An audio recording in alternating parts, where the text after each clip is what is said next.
Bonjour tout le monde! Bienvenue dans la zone Impact Leadership. Mon nom est Éric Guittard, je suis formateur en vente et en leadership. Cette semaine, on parle de femmes en affaires, un accompagnement plus humain. La zone Impact Leadership, c'est pour toi, entrepreneur ambitieux, conscient que de devenir un meilleur leader te permettra de créer une culture d'entreprise à l'intérieur de laquelle tes employés et ton entreprise vont s'épanouir et briller tout en faisant une réelle différence dans la communauté. À chaque épisode, on traite de leadership, de culture d'entreprise et de communication dans le but de devenir un meilleur leader et de créer une équipe gagnante dans ton entreprise. Je te remercie d'investir quelques minutes avec moi aujourd'hui. Let's go!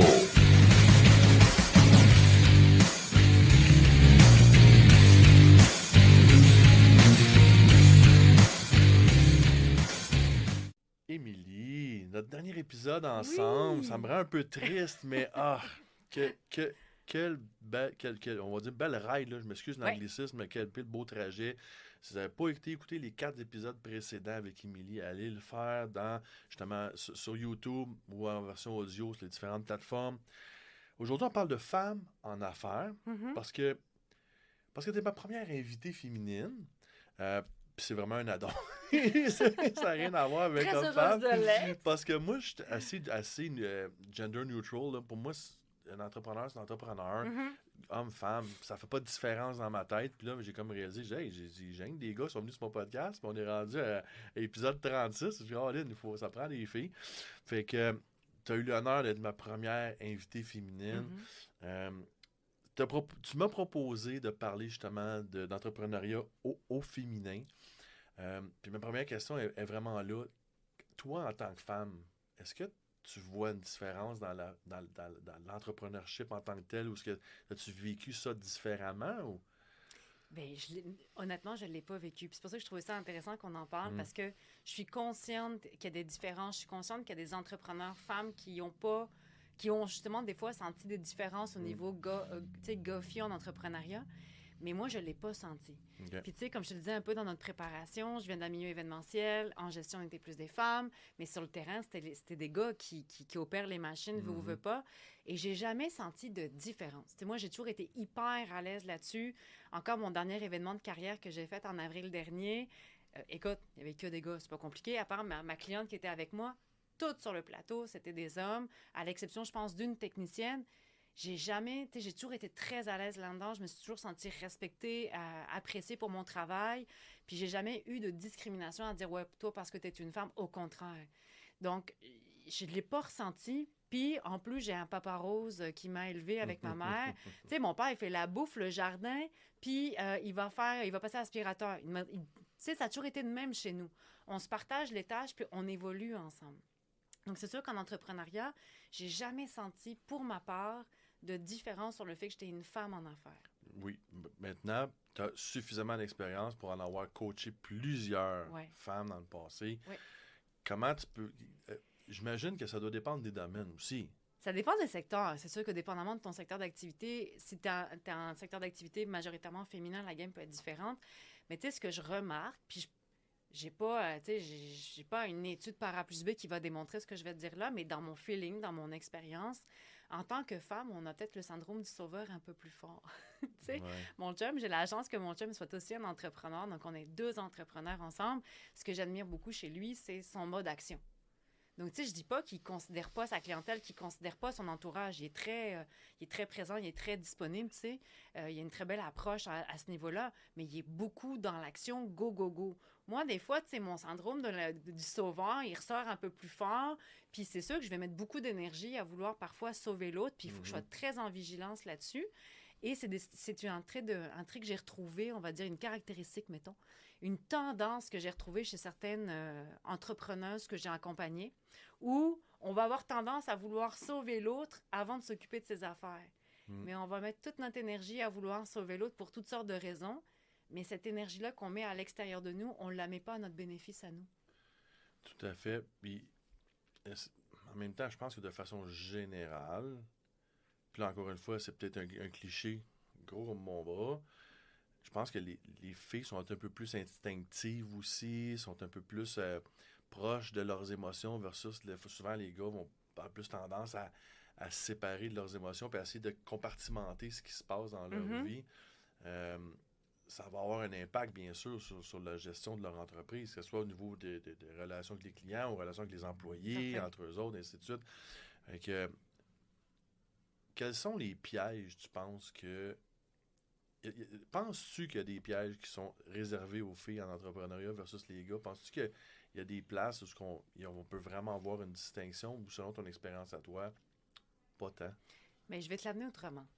Je vais te l'amener dans l'approche que j'ai choisie, pas selon une stratégie marketing ou quoi que ce soit, mais tu sais, dans l'accompagnement, on a des gens qui vont être spécialisés en entrepreneuriat féminin, d'autres qui vont être plus du côté des gars, puis c'est bien parfait comme ça parce qu'il en faut pour tout le monde.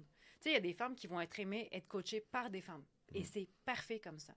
Moi, dans mon approche, je coach l'humain.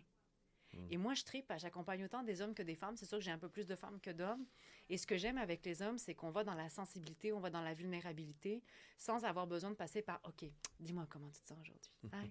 Vas-y, parle-moi de tes émotions. » Mais elles sont plus émotives, les femmes, en général. Elles sont plus émotives, mais dans le sens que les gars que j'accompagne, on est capable de parler des croyances limitantes, on est capable de parler des valeurs, on est capable de parler de l'émotion qu'ils vivent sur le moment même et de l'amener de manière constructive pour leur entreprise. C'est assez impressionnant ce qui sort des échanges.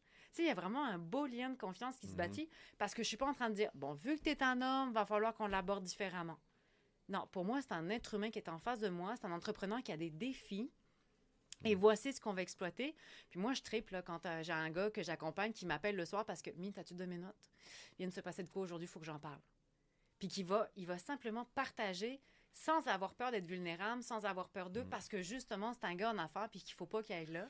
Ça, je trouve ça intéressant. Bien, justement, penses-tu que parce que, justement, tu es une femme, tu réussis à aider ces gars-là à plus s'ouvrir facilement? Je sais pas. Peut-être. Moi, j'ai l'impression que ça doit justement cette espèce d'équilibre homme-femme, énergie homme-femme qui n'est pas la même. Moi, quand je travaillais dans le milieu scolaire, je coachais au flag football pendant une dizaine d'années. Puis plusieurs années en ligne, je coachais aussi une équipe féminine. J'avais une équipe de garçons, une équipe de filles.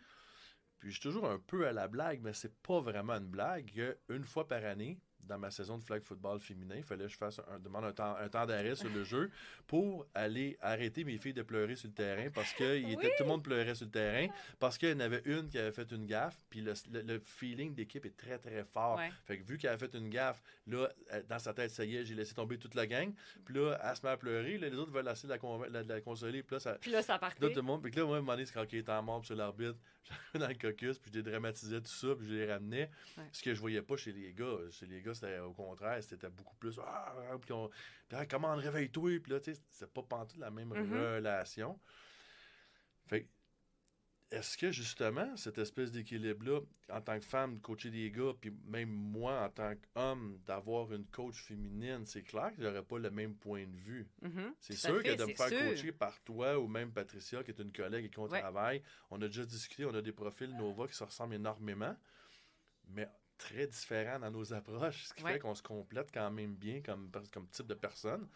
Fait que peut-être, puis je lance ça dans l'univers, peut-être que pour moi, ma prochaine étape, j'aurais besoin d'une coach fille pour venir. Mais en même temps, ça fait tellement longtemps que je travaille sur moi-même que mes émotions et toutes ces choses-là, je suis capable de travailler avec, mais c'est pas le cas de tout le monde. C'est pas le cas de tout le monde, mais je te dirais que, tu vois, tu me fais penser à une chose. Moi, j'ai eu des mentors et des coachs. J'ai autant les deux. C'est deux approches différentes qui, pour moi, sont complémentaires. Puis je réalise que tous mes mentors ont été des gars. Puis que toutes mes coachs sont des femmes.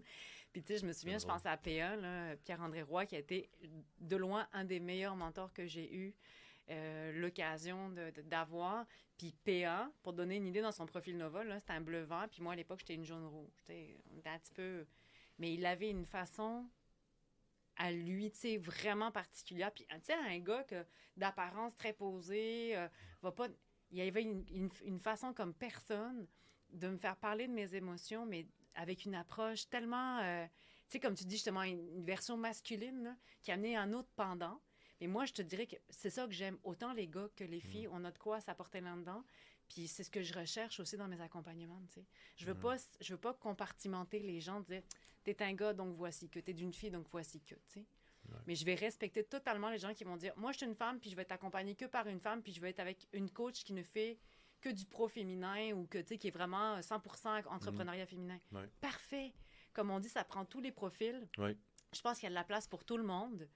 Mais c'est ça, moi, je tripe autant d'accompagner des gars dans leurs besoins que des filles. Définitivement, moi aussi, j'ai aucun problème à travailler avec un ou l'autre. Par contre, je réalise quand je regarde les gens avec les filles que j'ai travaillées, c'était souvent des filles avec, je dirais, une énergie masculine. Tu sais, des filles qui travaillent dans les domaines de gars. Mm-hmm. Des filles qui travaillent avec des gars qui sont habitués de prendre leur place. Puis souvent, ce genre de filles-là aiment avoir un gars comme moi qui va comme let's go, Mais c'est sûr, parce que c'est une énergie que tu vas chercher. Tu sais, tantôt, je te disais, sur le terrain en événementiel, là, quand moi j'étais en régie la dernière fois, je tripe parce que cette énergie-là qui est là, qui me fait pas peur, tu sais, j'étais à l'aise. Donc, c'est sûr que je suis en terrain connu, là.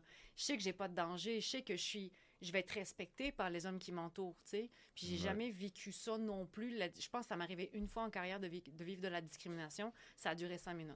Ouais. Il m'a dit, tu peux bien chialer, de toute façon, t'es une femme. Ça a pris 5 minutes. Ouais, 5 minutes. Il s'est fait vite rappeler. C'est généreux, oui. Pas par moi, mais j'ai fait, OK, parfait. Ta façon de voir les choses, ça a fini là. Puis on lui a rappelé gentiment chez mon client que ça faisait pas partie des valeurs. On parlait des valeurs ensemble dans un autre épisode. Et je te rappelle simplement que ça fait pas partie des valeurs de l'entreprise. Donc, ton discours, si c'est ça, tu le garderas ailleurs. Mais tu sais, j'aime cette énergie-là aussi. Je trouve que c'est des bons ballons à aller chercher. Puis il faut pas avoir peur d'aller explorer son côté plus masculin ou plus féminin. Ton yin et ton yang, là, ils sont là partout. Ouais. Là. Ben, en fait, écoute, c'est drôle. Quand on a commencé l'épisode, on savait tous les deux dans quelle direction ça va prendre. Ouais. Puis là, en ce moment, tout ce que je sens qui veut sortir de l'intérieur, c'est que tu sois un homme ou une femme. L'important, 1, apprendre à se connaître comme il faut. 2, être capable d'apprendre à gérer ses émotions, gérer son mindset, puis savoir ce qu'on s'en va, puis dresser vraiment un portrait clair de mission, vision, valeur. La base demeure la même, puis une fois que cette base-là est bien établie, qu'on soit homme ou femme, ça change Qu'importe, rien. Puis on a autant à s'apprendre. Moi, j'ai le privilège d'avoir quelqu'un dans ma vie qui est, je l'appelle comme ça, j'adore ça, un de mes plus grands enseignants. Mais son énergie masculine, mais avec sa sensibilité aussi, m'apporte énormément en tant qu'être humaine. À un moment donné, si on arrête de coller des étiquettes, mais on voit tout le potentiel que l'autre nous amène. Là, on est ailleurs. Tout à fait. Je suis 100% d'accord. J'aime la direction qu'on a prise, finalement, avec cette discussion-là. C'est cool, hein? Puis, vois-tu, finalement, le fait d'avoir une entrepreneure féminine ici pour la première fois, je réalise que la discussion est comme quasiment la même. Tu sais, je compare, puis évidemment, comme auditeur, aller faire l'exercice, aller écouter d'autres épisodes avec d'autres invités. Puis l'énergie dépend vraiment de la personne. Exactement. Et non pas de gars ou filles ou peu importe. Ce qui nous amène à notre défi 7 jours. Le défi 7 jours, je m'excuse pour les métiers en anglais parce que moi, je travaille bilingue de toute façon. Fait que be careful what you wish for. Les 7 prochains jours, je veux que tu sois très, très, très alerte sur tes pensées. À quoi tu penses? Mm-hmm. Parce que, puis j'ai fait quelques épisodes, quelques petites vidéos TikTok dernièrement avec ça, là, dont un qui a quand même eu pas mal de vues, parce que justement, je parlais de ça. Fais attention à ce que tu penses. J'avais dans mon exemple quelqu'un que je connais de mon entourage qui démarrait son entreprise, puis c'était long avant de démarrer, puis à un moment donné, je la croise, comment ça va? Je suis débordé, j'ai trop de clients, je capote. Dans ma tête, ça a fait, fais attention. Et 3-4 mois plus tard, boum, elle était revenue à zéro, il n'y a plus personne. Ouais, mais t'as dit à la vie que t'avais trop de monde. Oui! La vie nous écoute de manière extraordinaire. T'as lancé dans l'univers Vraiment. l'énergie que t'avais trop de monde. Fait que l'univers t'a répondu en disant, on va t'en enlever de bord, t'as trop de monde. Fait que ne dis jamais rien que tu ne veux pas vrai dans ta vie. Mm-hmm. Puis ça, justement, j'ai eu la même leçon avec mon gars l'autre jour. Il se trompe au baseball. C'est que je suis poche. Wow! Est-ce que c'est ça que tu veux dans la vie, être poche? Il dit non. Ben, dis-les jamais de bord. Mm-hmm. Parce que si tu le dis, c'est ça qui va t'arriver. Mm-hmm. Fais attention à ce que tu parles. Fais attention à toutes tes paroles. Fais attention à tout ce que tu penses. Fait que pour le prochain 7 jours, le défi, c'est be careful what you wish for. Prends le temps d'observer tes pensées puis tes paroles. Mm-hmm. Analyse-les. Puis tout ce qui va pas dans le sens de ce que tu veux, toi, dans ta vie, vire ça de bord. Reformule. Qu'est-ce que tu veux réellement avoir dans ta vie? Exact. Puis reformule-le comme du monde. C'est une base même de PNL, de mindset, de tout ça, mais à la base, c'est ce qui crée tant de malheur dans notre société, c'est que les gens font pas attention à ce qu'ils disent et qu'ils pensent, puis ben, l'univers leur donne ce qu'ils disent. Exactement, exact. Et il est très, très à l'écoute, gang. All right, fait que là-dessus, Émilie, c'était vraiment un plaisir de t'avoir dans la zone. Je te souhaite évidemment, si vous voulez, effectivement, je vais mettre encore une fois dans les liens, site web, Facebook, je vais tout mettre les liens pour rejoindre Émilie. Si vous voulez avoir son énergie, c'est une coach expérimentée, c'est une coach tripante. Puis évidemment, vous avez les liens avec moi. La zone Impact Leadership sur Facebook, c'est là que vous êtes capable d'avoir des nouveautés. Maintenant, sur TikTok aussi, j'essaie d'apprivoiser TikTok. Oui, j'ai vu ça. À 49 ans, je trouve ça rough un peu des bouts, mais tu sais, c'est correct. Adaptation, Hey, Éric. c'est ça, puis bref, je m'amuse un peu avec ça. Sur TikTok, je me souviens plus, Éric Guitard, Impact Leadership, je pense que ça s'appelle.